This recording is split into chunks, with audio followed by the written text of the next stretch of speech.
Mesdames, Mesdemoiselles, Messieurs, bonjour. Voici mon dernier ouvrage publié. Ça, c'est la maman. Et ça, c'est la fille. Bon, la fille, j'en parlerai beaucoup, pas là-dessus, mais j'en parlerai beaucoup dans mon deuxième ouvrage, disons la suite, qui s'intitule, ouais, qui s'intitule, comment ça peut, ouais, ouais.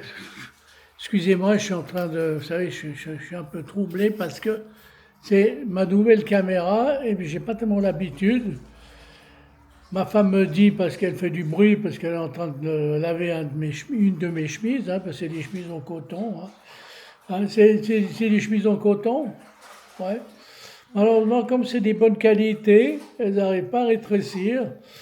Et puis mon fils m'a fait quelques chemises un peu trop larges, trop grandes. Il s'est trompé de. Bon, bref. Ah ben, bien sûr, il habite loin, en Floride. Et puis, moi, j'achète toujours des chemises américaines. C'est pas parce que j'aime. Hein, les Américains, vous savez, rien à voir avec le gouvernement et machin que je déteste, parce qu'il est complètement follo. Hein. Faut dire la vérité, il est dingue. Hein, bon, bref. Et bon, elle fait évidemment les chemises que j'achète là-bas aux États-Unis ou que mon fils m'envoie depuis les États-Unis ou me les apporte, j'en sais rien quand il vient. Bon, bien que c'est si rarement. Eh ben, elles sont de bonne qualité. Voilà, elles ne rétrécissent pas. Alors évidemment, on a essayé de les rétrécir parce qu'il y en a une ou deux qui étaient trop larges. Impossible de rétrécir, c'est la qualité du coton. Je ne sais pas si ça vient du Texas ou de Californie, leur coton, ou alors c'est peut-être des chemises, maintenant ils les achètent en Chine ou en Bangladesh. Bangladesh, quand on dit. Enfin, bon, bref, il ne s'agit pas de ça. Il s'agit donc de mon fameux livre hein, que je viens de vous montrer, ça. Hein, vous l'avez vu. Bon, bref. Hein, le cheval de Gelendzhik. Et oui, je suis content. Et je viens de faire des petites retouches parce que bien sûr, comme je fais tout, vous savez, moi j'ai pas personnellement, je suis pas un de ces écrivains pistonnés.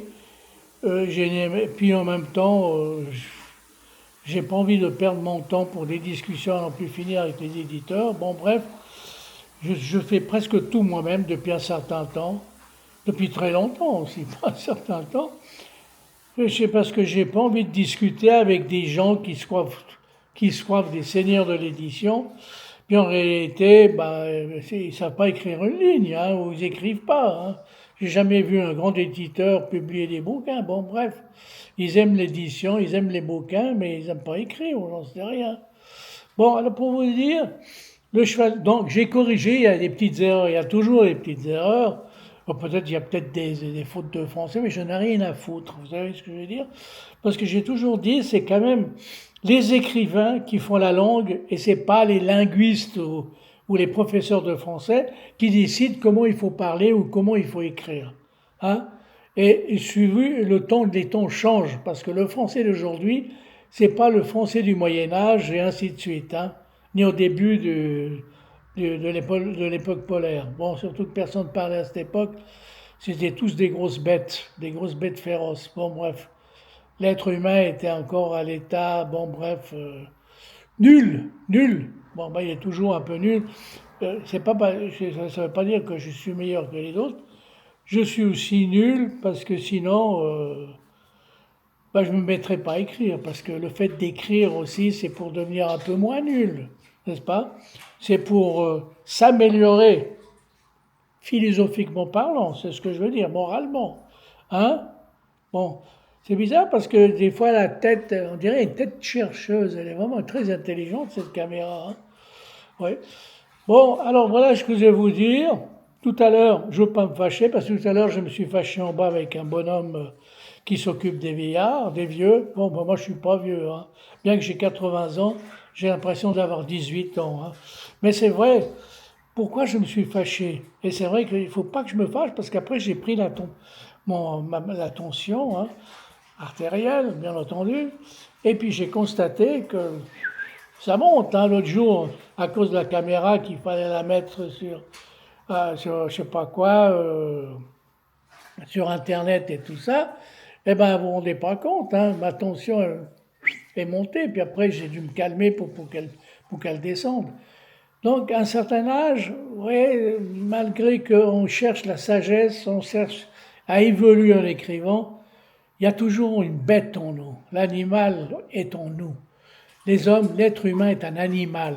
D'ailleurs, on n'a qu'à voir ce qui se passe dans le monde, hein, avec les guerres et tout ça. Hein, tous ces farfelus, tous ces hommes d'État, que soi-disant c'est des grands hommes, non seulement certains prétendent avoir le prix Nobel de la paix, mais ils font les guerres. C'est ça, vous vous rendez compte?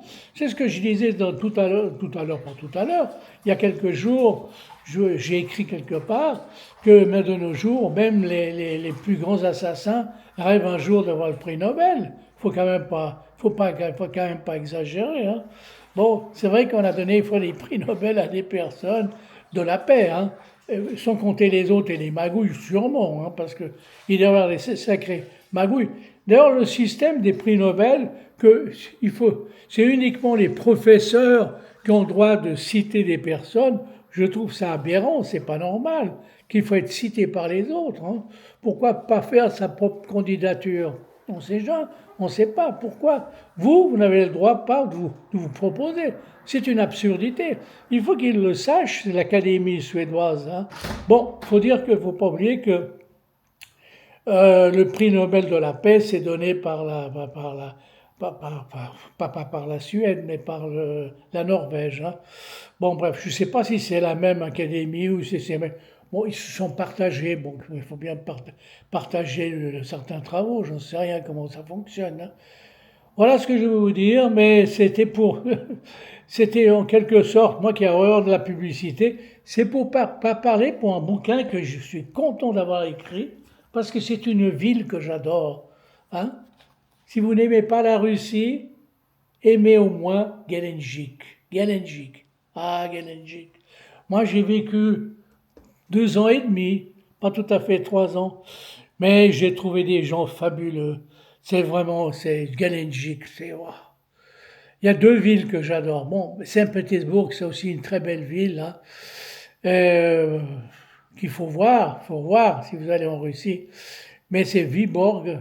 Ouais, là aussi, j'ai écrit un roman, hein, Le balcon de Viborg, parce que c'est 2 villes que j'adore, celle-ci, celle du nord et celle du sud. Au nord, Viborg, au sud, Gelendzhik. Allez, à bientôt, monsieur, dame. Merci, hein. Au revoir.